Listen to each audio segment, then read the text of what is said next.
Sisters and brothers, I send you my greetings from Geneva, Switzerland, and my regrets that I cannot be with you in person for this important international conference organized by the Korean Peace Appeal Campaign, marking the 70th anniversary of the Korean War Armistice Agreement.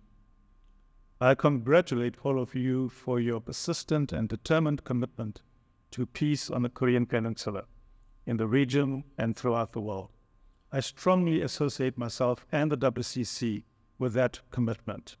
Indeed, the World Council of Churches recognizes that it is the Christian calling to be peacemakers in all places and at all times, persistently advocating for peace and reconciliation against all the forces of the world that drive us towards conflict and division.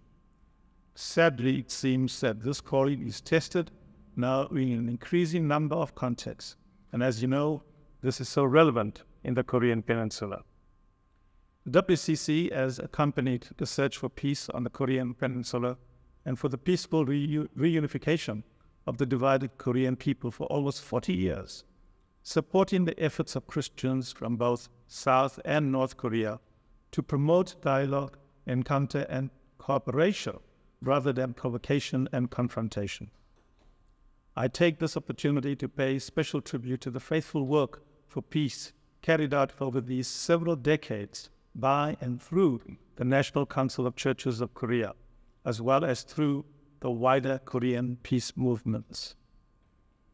At a time when tensions and confrontation in the region are once again on the rise, and when the political context nationally and internationally does not favor peace, your commitment is needed now more than ever.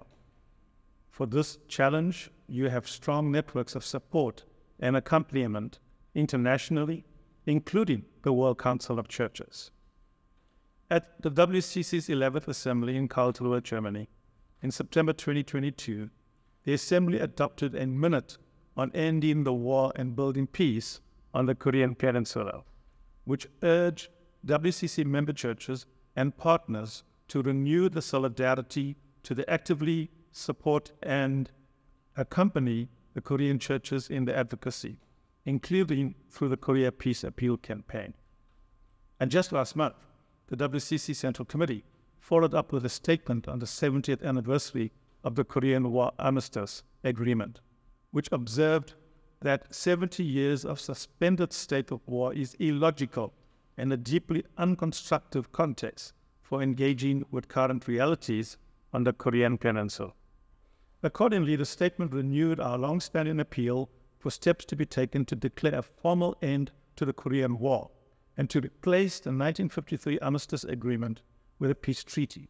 It called on all WCC member churches and ecumenical partners, especially those in countries whose forces participated in the Korean War in 1950 to 1953, to advocate with their governments for such a declaration and peace treaty.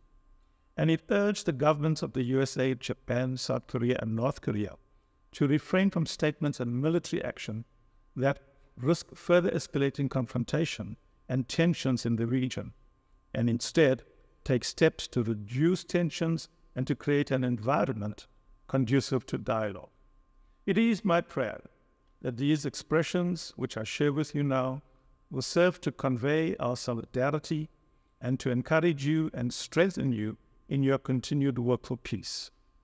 I pray that you will never give up hope for peace on the Korean Peninsula, despite the seemingly insurmountable obstacles on this path, but that we will continue to work together for peace until, God willing, it is achieved.